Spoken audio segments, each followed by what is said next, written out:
Students next हम discuss कर रहे थे क्वांटिटेटिव ऑब्जर्वेशंस को। तो क्वांटिटेटिव ऑब्जर्वेशंस जो हैं इसमें जो ऑब्जर्वेशंस की जाती हैं वो क्वांटिटी की बेस पे की जाती हैं, यानी जो चीज़ें हमारे पास मेजरेबल हैं। ठीक है, जैसे कि अगर हम किसी चीज़ का वेट लेते हैं तो हम कहते हैं कि सपोज़ अगर उसका वेट 600 kg है। ठीक है, इसके अलावा 600 नैनोमीटर अगर हम लाइट की बात करें तो हम कहते हैं कि लाइट जो है इसकी वेवलेंथ इतनी है। ठीक है, लाइट जो है उसका कलर कौन सा है, रेड है, ब्लू है, ठीक है, ग्रीन है।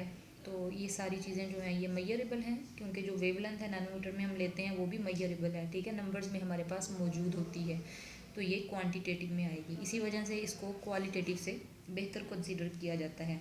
यानी ऑब्जर्वेशन में हम कह सकते हैं कि मोनिटरिंग समथिंग, किसी चीज़ को मोनिटर किया जाता है किसी चीज़ की बेस पे जो किसी पर्सन ने सुना हो, ठीक है, या फिर नोटिस किया हो।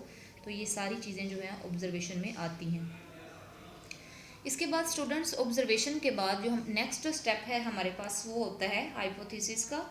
तो इसके बारे में ये कहा जाता है कि ये टेंटेटिव टेस्टेबल स्टेटमेंट होती है जो कि ऑब्जर्व फिनोमेना नेचर में है, उसको ये एक्सप्लेन करता है। यानी ऑब्जर्वेशन के बाद जो हमारे पास नेक्स्ट स्टेप है वो हाइपोथेसिस का होता है, और ये टेंटेटिव एक्सप्लेनेशन होती है ऑब्जर्वेशंस की। ठीक है, जो हमने ऑब्जर्वेशन के ऊपर डिस्कस किया था।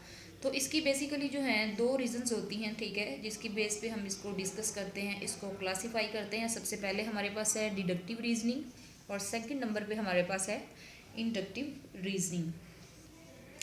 डिडक्टिव रीजनिंग जो है ये मूव करती है जनरल से स्पेसिफिक, यानी आम से ख़ास की तरफ जो है डिडक्टिव रीजनिंग जो है ये मूव करती है। डिडक्टिव रीजनिंग जो है इसको हम डिफ़ाइन करते हैं कि it moves from general to specific. इसके अगर हम एग्जांपल की बात करें तो हम कहते हैं कि जितने भी बर्ड्स हैं उनके पास विंग्स हैं।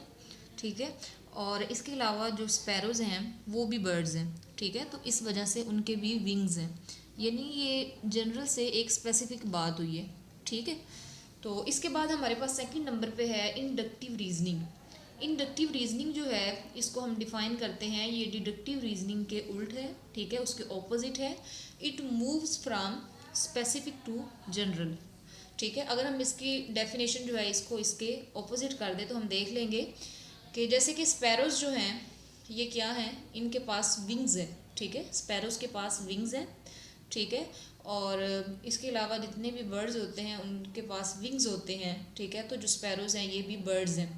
तो ये सारी चीज़ें जो है ये इसमें हम डिस्कस करते हैं। इंडक्टिव जो है ये स्पेसिफिक से जनरल है, और डिडक्टिव जो है ये जनरल से स्पेसिफिक है, जो कि एक दूसरे के ऑपोजिट इनको हम स्टडी करते हैं। ठीक है स्टूडेंट्स, आज हमने डिस्कस किया है बायोलॉजिकल मेथड को, तो इसका नेक्स्ट पार्ट हम देखेंगे। तो सबसे पहले इसको डिस्कस कर लेते हैं। बायोलॉजिकल मेथड में हमने देखा कि बायोलॉजिकल मेथड जो है बेसिकली ये एक सेट मेथडोलॉजी है जो कि किसी भी प्रॉब्लम को जो कि एनिमल्स, प्लांट्स या फिर माइक्रो ऑर्गेनिजम्स के रिलेटेड होती है उसको सॉल्व करने के लिए इस्तेमाल की जाती है, और ये ऑब्जर्वेशन पे बेस करती है। ऑब्जर्वेशंस जो हैं वो हमारे पास 5 इनमें सेंसेस पे मुश्तमिल होते हैं। वो सेंसेस कौन सी हैं? विज़न, हेयरिंग, स्मेल, टेस्ट और टच। इसके अलावा जो ऑब्जर्वेशंस हैं इनकी दो टाइप्स हैं, क्वालिटेटिव ऑब्जर्वेशंस और क्वांटिटेटिव ऑब्जर्वेशंस। तो क्वालिटेटिव ऑब्जर्वेशंस जो हैं ये क्वालिटी पे बेस करती हैं, और क्वांटिटेटिव ऑब्जर्वेशंस जो हैं ये क्वांटिटी पे बेस करती हैं। ठीक है, ये जो है ये मेजरेबल नहीं होती, इनको